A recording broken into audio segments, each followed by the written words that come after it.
Porting notre emblème, les yeux sur la scène, vers moi là, le commandant sera C'est ta première solo au Colisée à Québec. Est-ce que tu es très fébrile? Mais sans que je fébrile, j'ai tellement hâte. Je vais toujours me souvenir de quand on l'a fait avec Star Academy, puis même je l'ai fait avec Simple Plan après, quelques années plus tard.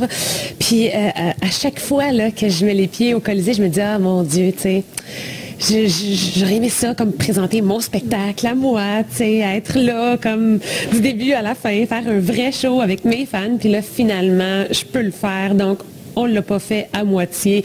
On a débarqué là, toute la scène, les éclairages, les danseurs, les cracheurs de feu, les écrans géants. On s'est donné à 300%. C'était vraiment gâté là, pour ce show-là parce que j'ai vu la scène, c'est vraiment impressionnant. Ah ouais, ben pour moi, c'était important de présenter un show qui était riche musicalement, visuellement, techniquement aussi. On voulait créer un événement. On voulait que ce soit pas juste un spectacle, on voulait que ce soit plus gros, que ça fasse rêver les gens, qu'on leur fasse oublier leur semaine, qu'on leur fasse oublier leur rupture, l'école, la job. Juste venir triper avec nous dans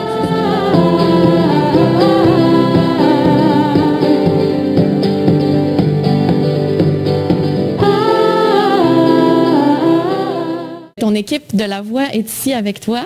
Est-ce que tu perpétues ton rôle de coach là, après l'émission, en fait? Ben, moi, je vais être là avec eux tant qu'eux vont vouloir de moi. Puis ça, je leur ai dit, puis c'est clair, s'ils ont besoin de mes conseils, s'ils ont besoin que je sois là avec eux, que je les guide, moi, c'est sûr et certain que je vais le faire. J'ai eu un coup de cœur pour chacun d'entre eux. Donc, c'est juste naturel pour moi de continuer à faire un peu de chemin avec eux. Puis est-ce que La Voix, là, tu pourras faire une deuxième saison? Oh, on va juste finir celle-là.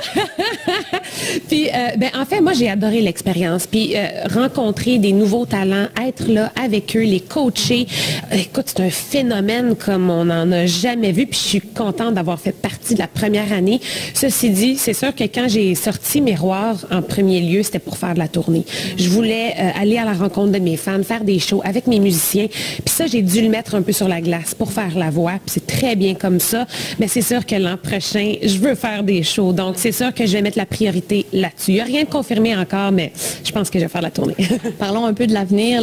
Tu as des tournées qui s'amorcent au Québec, au Colisée, au Centre Bell. Tu as une statue à ton effigie au Musée Grévin. Tu es aussi du côté de la France. C'est quoi tes projets, là? Ce que tu as envie vraiment de réaliser dans le futur?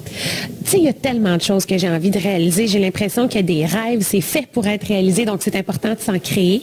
Ceci dit, tu sais, je fête mon 10e anniversaire cette année, puis je suis un peu nostalgique. Je me dis, oh my God, ça a passé tellement vite. Puis mon plus grand souhait, là, ce serait que mes fans soient là pour les 10 prochaines années. C'est que je puisse continuer de faire ce métier-là le plus longtemps possible, entouré des gens que j'aime, des gens qui m'aiment. Donc, c'est sûr que si je peux avoir ça, là, je vais être une fille comblée.